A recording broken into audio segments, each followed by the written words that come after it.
Desejo para os meus conterrâneos, para hoje e sempre. Bom dia. Bom dia. Bom, como vos disse, a ideia hoje é de partilhar uma visão consoante a minha história de vida também, que começou tudo aqui nesta cidade que se chama Quelimane. Consoante os princípios que eu tenho defendido, que também aprendi aqui em Quelimane, serem importantes para que um empreendedor, e consoante uma história do empreendedorismo, que é a razão principal de estarmos aqui hoje, e que quero que vocês percebam e possamos interagir de forma natural. Isto não é uma aula, é uma conversa, é uma experiência que traduz também no sucesso de podermos estar aqui, que é também um sucesso de um empreendedor, que é o Sr. Navaia. Eu escolhi 10 pontos para sermos objetivos e não ficarmos aqui muito tempo, de forma que possa resumir. Depois, qualquer dúvida, podemos conversar. Em primeiro, queria definir que ser um empreendedor é ser um vencedor. Mas também se pode ser vencedor sendo um grande técnico, ser um músico, ser um desportista, ser um escritor, enfim, tendo uma profissão na qual nos sentimos bem a fazermos e darmos o nosso máximo, fazendo bem aquilo que nós gostamos de fazer. Espero que aqui os formandos pensem assim e estejam a fazer os seus cursos com todo amor, com toda essa mentalidade positiva de que o que estão a fazer, querem fazer bem para serem bons e serem os melhores naquilo que a gente faz. O segundo ponto, eu aqui quero me referir sobre a mentalidade. E aqui vou fazer um pouco a história daquilo que foi uma parte da minha vida para vos transmitir esta energia positiva que também eu posso hoje testemunhar daquilo que foi o processo dessa mesma vida. E eu aqui, numa palestra como faço hoje, fazia também há uns anos atrás, há muitos anos, penso talvez há mais de 10 anos, a uns finalistas da Universidade Eduardo Mondlane e de outras universidades que tivemos uma cerimónia e fomos escolhidos 2 pessoas, um membro do governo de Moçambique, na altura, que fez uma palestra, e eu que representava o setor privado, também uma outra palestra sobre o que é ser empreendedor e aquilo que são as dicas para que possamos, de facto, ter sucesso no empreendedorismo. E no final da palestra, como a ambição de todos os jovens que acabam de formar, tem um sonho. E aqui é que eu vos digo, corram atrás de um grande sonho e não de muitos sonhos. Porque se tivermos muitos sonhos, vamos perder a procura do sonho ideal. E aqui refiro-me a um jovem que no final da palestra eu perguntava o que era o sonho de cada um deles.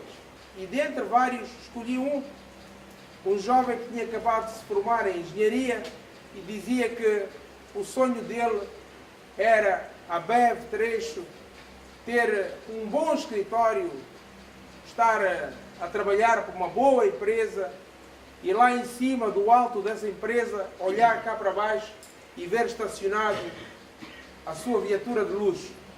E o sonho dele era ter um Volvo, como ele dizia. Bom, era o sonho. E então eu perguntei, mas tu és engenheiro civil, acabado de formar.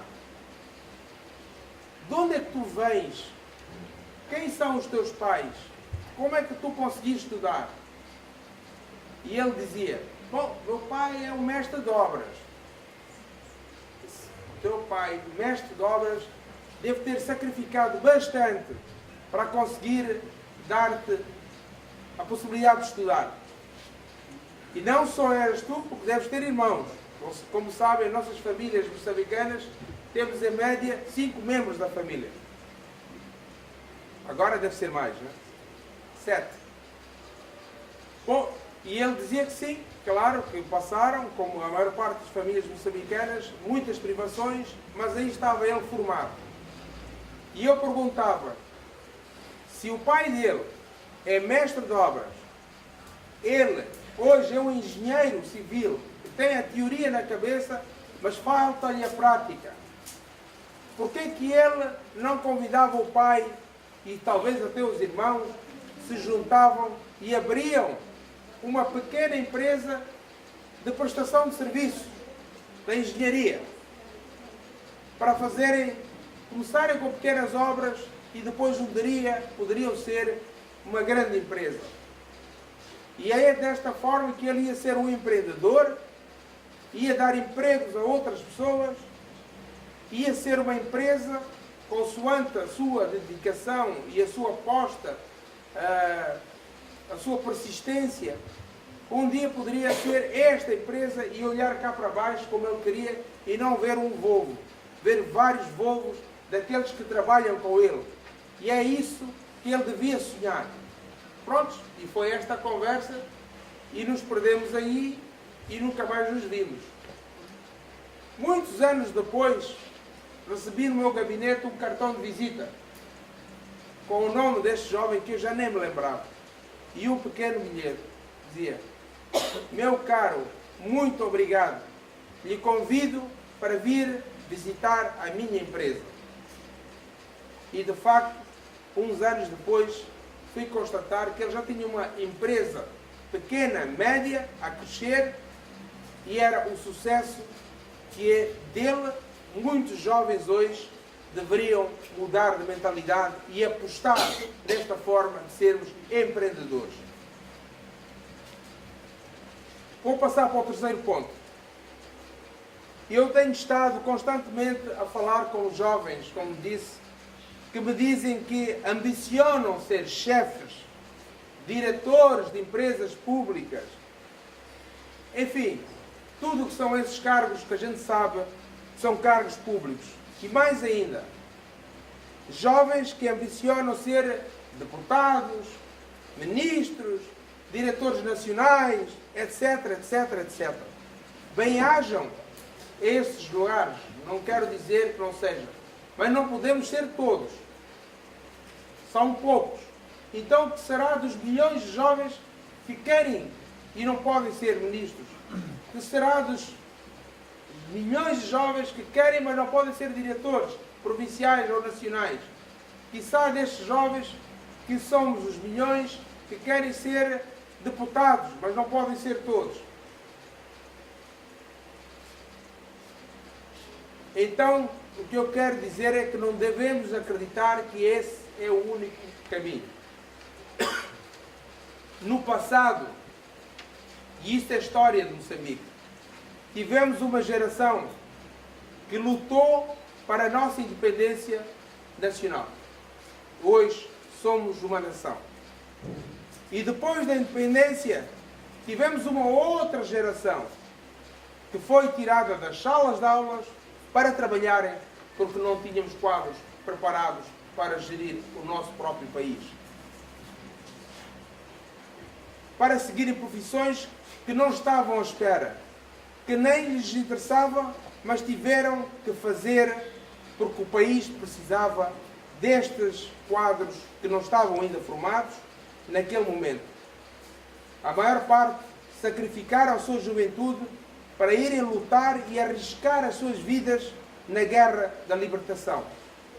Outros sacrificaram os seus sonhos, as suas profissões, para servirem o país nas áreas que o país precisava. Eles, na altura, entenderam isso e o fizeram porque era uma necessidade do país. Passo agora ao quarto ponto. Hoje é a vossa vez de se formarem, de escolherem os vossos sonhos, de se dedicarem àquilo que mais gostam de fazer. Com uma diferença.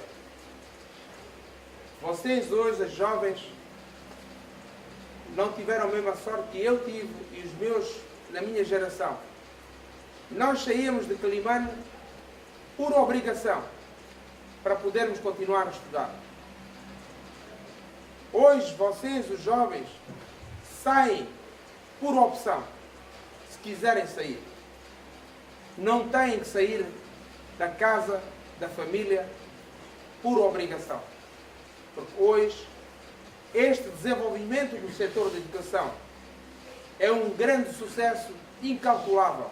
Formarmos e desenvolvermos junto às nossas famílias aqui na nossa terra. Isso é um grande achievement. E é por isso que vocês devem continuar a sacrificarem para percorrerem os vossos sonhos, os vossos objetivos, assim como é o exemplo da história do Sr. Navaia, que me quero referir mais à frente. Assim como esta também foi a parte da minha história que vos disse, no sentido contrário. Eu tive que sair e fiquei por lá, mas não deixo de vir a casa. O quinto, como vos disse, eu vivi um tempo em que, quando criança, não podia frequentar em qualquer sítio como queria. Embora aqui na cidade de Quelimane não houvesse essas restrições. Mas quero-me referir, por exemplo, que uma vez em Luabo entrei num clube inocentemente e o contínuo veio e tirou-me deste clube. Eu dizia que eu não podia ficar lá dentro. Na minha inocência, eu não sabia o que isto queria dizer. Hoje sei. Era um clube privado só para aquela comunidade inglesa e portuguesa. Era essa a diferença que hoje já não temos. Faço só esta retórica desta parte negativa que também se viveu naquele tempo. Bom, mas foi a vontade de estudar que me levou a tornar um empresário, também, por acidente. Também tive outros sonhos, unindo princípios como a persistência, a honestidade e a consistência. São as três palavras que eu quero vos deixar hoje como reflexão para o sucesso das vossas vidas. Sejam persistentes naquilo que querem, sejam consistentes naquilo que vão fazer e sejam sérios ou honestos. Como disse ontem Sua Excelência o Governador da Zambésia, não interessa só formar, interessa formar pessoas boas. E vocês têm esta obrigação de serem as pessoas boas, que tragam valores positivos para que os vossos filhos cada vez mais possam refinar a melhoria dos valores desta nossa sociedade. Bom, eu, na minha infância, muitos podem pensar que eu sou empresário porque herdei algo dos meus antepassados. Para aqueles que conhecem, sabem que isso não é verdade. Eu nasci na cidade de Quelimane, cresci numa zona rural, perto de Mopeia, numa localidade que se chamava Maruro. Brinquei como uma criança das zonas rurais, em que a nossa bola de trapo mais amarrada era a melhor prenda que a gente tinha. Vivi isso. Tomei banho no rio de Zambésia, onde hoje têm medo de tomar por causa de jacarés. Nós, na inocência, não tínhamos. Brincávamos lá. Nenhum jacaré nos mordeu, graças a Deus. E quando tive que estudar, tive que vir para a cidade de Quelimane. Estudei naquela escola onde, na altura, se chamava Vasco da Gama. Foi aí onde fiz a minha escola primária. Foi aqui neste ciclo preparatório que fiz e foi na Escola Técnica 1º de Maio que eu estudei. Meu sonho, naquela altura, eram muitos. É por isso que eu vos digo, não corram atrás de muitos sonhos, corram atrás de um grande sonho. Trabalhei também aqui no Bar Águia, servi mesas, fiz pregos, para poder ter receita e ajudar a família. Não tenho vergonha, é uma honra. Os jovens não devem ter vergonha de, nas férias, trabalharem aonde forem, limparem, varrerem, servirem mesas. É uma honra poderem contar com o ganho honesto. Sério.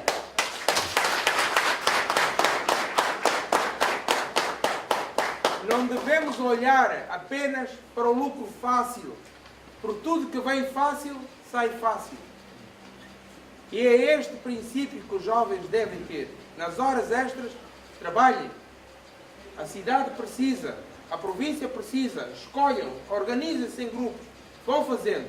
Aquilo que não ganharem dinheiro, ganham em princípios e ganham na experiência. Há sempre um ganho. É este princípio que eu queria vos deixar como um grande princípio para os valores do vosso crescimento como cidadão. E foi destes pequenos trabalhos que eu fiz. Gostei do desporto, é muito bom. Fiz sempre o desporto. Ficava quase 5 ou 6 horas naquele pavilhão de Benfica, a treinar e a dar treinos. Era esta vida saudável que fiz na minha juventude e que gostaria que praticassem desporto, que nas horas estas pudessem também dar um pouco de vós. Mas como vos dizia, não era por opção que eu tive que sair da cidade de Filiberto. Saí para continuar os estudos para Beira, saí da Beira para Maputo, e em momentos que são pequenas flashes que eu depois vou deixar uns livros da minha história de vida, vou oferecer a biblioteca aqui do Instituto, que poderão verificar pequenos episódios que são parte da história. E a história é história. Não devemos apagar. Há partes boas, há partes negativas. É um processo de crescimento, como todos nós. Não são só coisas boas. E eu, na Beira, para também poder sustentar os estudos, trabalhava para uma empresa chamada A Iluminante, que era uma empresa de eletricidade. Fazia o meu part-time. Quando terminei os estudos na Beira, colocaram-me para trabalhar na Direção Provincial do Comércio Externo. Eu queria continuar a estudar.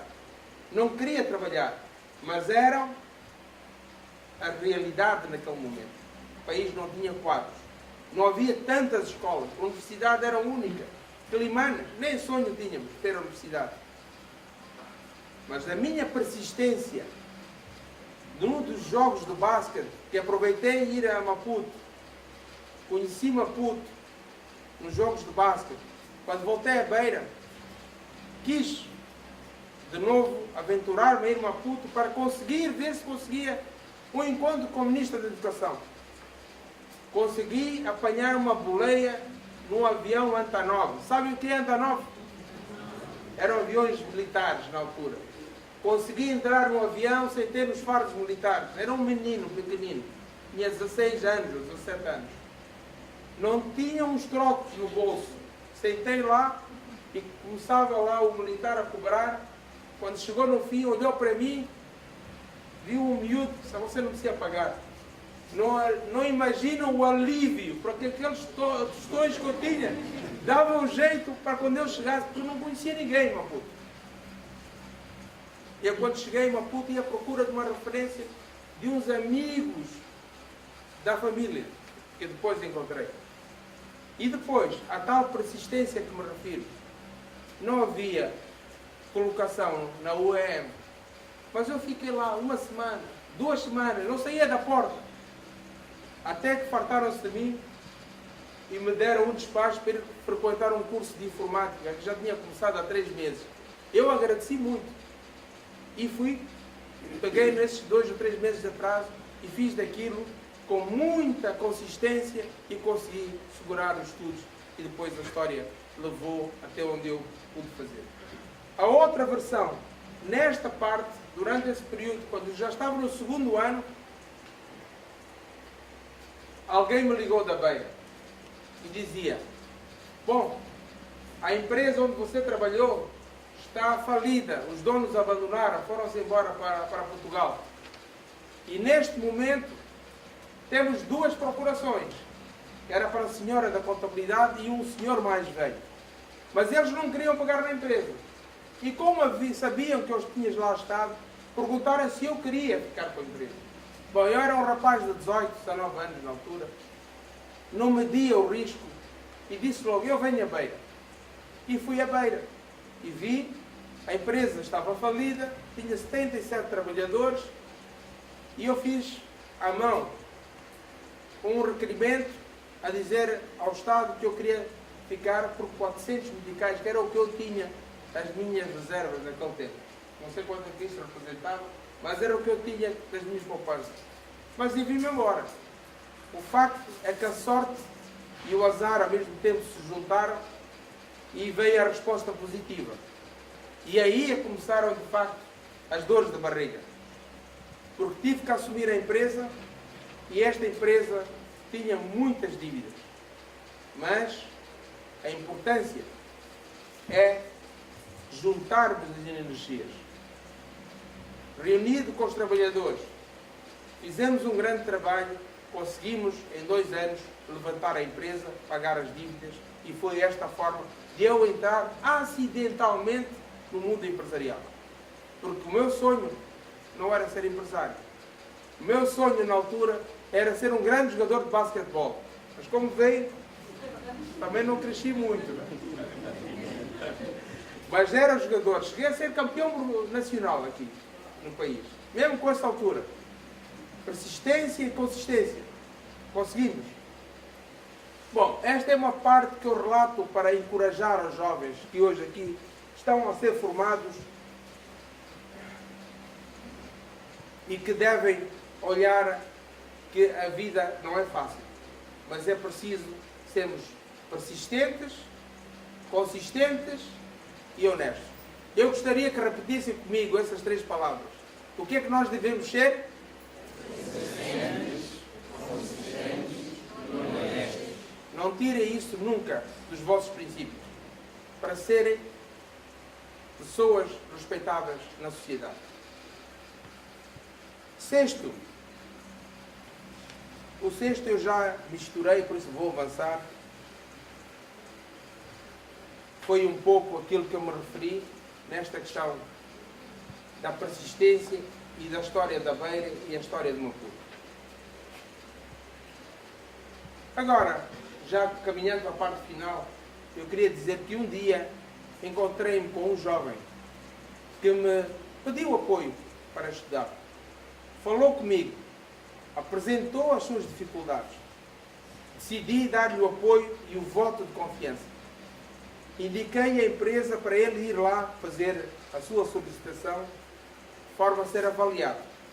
E de tanto insistir com um dos meus colaboradores mais diretos, ele teve a oportunidade de ver o seu pedido avalizado e, para a sorte dele, foi respondido positivamente. Apoiamos uma parte dos seus estudos. Depois dele receber este apoio, ele trouxe-nos comprovativos de que realmente tinha pago os estudos com o apoio que recebeu e trouxe os recibos, estas coisas todas da governança que a gente sabe. Mostrou-nos que poderíamos confiar nele. Foi-nos informando aos poucos como estava a correr os seus estudos. Até que um dia, uns 4 anos por aí, nos convidou a assistir à sua defesa de trabalho do seu fim de curso. No mesmo período, uns meses depois, nos enviou o convite para assistir à cerimónia da graduação dele. Tudo isto ele fez, nos mostrou que poderíamos confiar nele e mostrou um princípio de transparência e de boa governação na vida dele. Que é o que muitos de nós precisamos, é a cultura de prestação de contas. E esta geração, a vossa geração, deve aprender que a cultura de prestação de contas é importante para construirmos uma sociedade transparente e credível. Vocês sabem que hoje a gente diz, vou pedir empréstimo ao banco. E o banco, se tu pedes, digamos, uma moela, eles pedem uma galinha de garantia. Porque o fator confiança perdeu-se na sociedade. Tempos houve em que os bancos davam empréstimo na base da confiança das pessoas e das famílias. Esses valores têm que ser resgatados. Vocês têm esta responsabilidade. Por isso, aprendamos que a prestação de contas, eu peço ao pai 100 meticais para ir comprar um lápis, devemos ter a cultura de trazer o recibo e dizer, pai, ali eu comprei o lápis, restou 5 meticais. Não é obrigatório, o pai às vezes não precisa, somos culpados, os pais também, não exigimos isso. Mas é o princípio de nós prestarmos contas daquilo que nos dão de empréstimo. Porque haverá o dia em que nós vamos ter que dar a outros, aos nossos filhos, aos nossos irmãos. E gostaríamos de ter a certeza de que o valor que nós doamos seja bem usado. Estão de acordo? Sim. Então, por favor, quando alguém vos der alguma coisa, mesmo que ele não os peça, compre e leve o recibo e diga, olha, está aqui o recibo, aquilo que me pedi, eu comprei isto. Vamos criar essa cultura entre nós. É muito importante para restabelecer a confiança de um para com o outro. As nossas empresas moçambicanas também precisam disso, nessa cultura de prestação de contas a que me refiro, para podermos ser elegíveis para os concursos públicos internacionais, ou para prestarmos serviços a outras empresas. Como vós sabeis, nós somos um país com grandes oportunidades, um país que vão desenvolver-se grandes infraestruturas, desenvolvimento dos recursos naturais que temos. E para nós prestarmos serviços a essas empresas, temos que ser accountability, temos que ter as nossas empresas com contabilidade, com transparência, para eles olharem para as nossas contas e verem que vale a pena dar-nos serviços ou contratar os nossos serviços. As nossas empresas que não tiverem a transparência, a auditoria nas nossas contas, vão ter muitas dificuldades de poderem prestar serviços a essas multinacionais, a esses grandes projetos. E não podemos ficar a chorar, porque esta é uma forma de organização que nós temos que optar. Vou passar para o penúltimo e quero aqui voltar à história do jovem que a empresa decidiu apoiar, um pouco antes da sua graduação, e ele veio-nos apresentar um projeto de abertura de uma escola na cidade de Quelimane. Ele já tinha se formado, não parou por aí, pretendeu ser empreendedor e ajudar a formar outras pessoas, porque também teve apoio para se formar. Mais uma vez, o projeto foi analisado, já o conhecíamos, mas ainda assim o jovem teve que apresentar os seus documentos comprovativos de que o projeto era viável. Mais uma vez, demos o nosso apoio na base da confiança. Resultado, hoje estamos aqui porque esse jovem nos convidou a assistir a esta cerimónia oficial de abertura do seu instituto. Foi um trabalho árduo, teve dificuldades, mas conseguiu. Arriscou e agora pensamos que tem pernas para andar.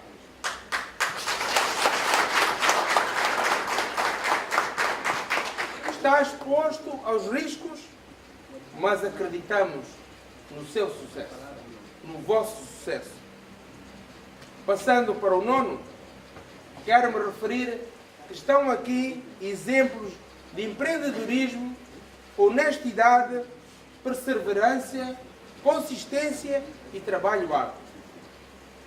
É o que todos precisamos para construirmos o nosso país. Ontem, o administrador Navaia, tenho a honra de chamá-lo, formou, empreendeu, abriu o instituto e vai formar outras pessoas que em algum momento das suas áreas de formação também vão empreender e abrir empresas que vão empregar outras pessoas como referi. Hoje, o Navaia apoia a formação e emprega pessoas. Amanhã serão vocês, nas vossas empresas, a fazer o mesmo. Temos aqui, sem dúvida, o exemplo do empreendedorismo como fator da redução da pobreza. É como as academias, os académicos dizem, se trata de um estudo de caso. É um estudo de caso real, como este é o exemplo para a sociedade. Um dia, outros me chamaram de inocente, irresponsável para assumir os riscos da iluminante a que me referi. Realmente, não pensei muito no momento. Estava entusiasmado e com a ideia de ser empresário, gestor. Mas depois arregacei as mangas e trabalhei. Hoje, muito me orgulho em ter uma empresa que a equipa de trabalho é muito jovem. Em termos do conjunto das empresas, empregamos mais de 2.000 trabalhadores. Amanhã tenho fé que um de vós vai empregar, quiçá, 10.000 trabalhadores. E assim, juntos, contribuímos para reduzir a pobreza e construirmos o desenvolvimento no nosso próprio país. Ao terminar, queria deixar apenas um desafio. Com todos esses valores que me referi, vamos mudar de mentalidade. Vamos deixar de pensar pequeno, em que queremos ser um empregado, um funcionário. Se formos, devemos apostar para sermos o melhor naquilo que fazemos. Mas se pudermos, vamos ser empreendedores. São imensas as oportunidades que o nosso país tem, desde serviços à transformação de recursos naturais. Assim, estaremos a fazer jus àquilo a que nós consideramos a nossa independência nacional. Antes da independência, todos nós, os moçambicanos, éramos preparados para trabalhar para alguém. Hoje, só faz sentido sermos nós, os empreendedores, para darmos emprego a alguém. E é desta forma que termino esta minha conversa. Estarei depois disponível para conversar nos poucos momentos que aqui estivermos e agradecer a paciência do Presídio por me terem a aturar essas palavras. Muito obrigado.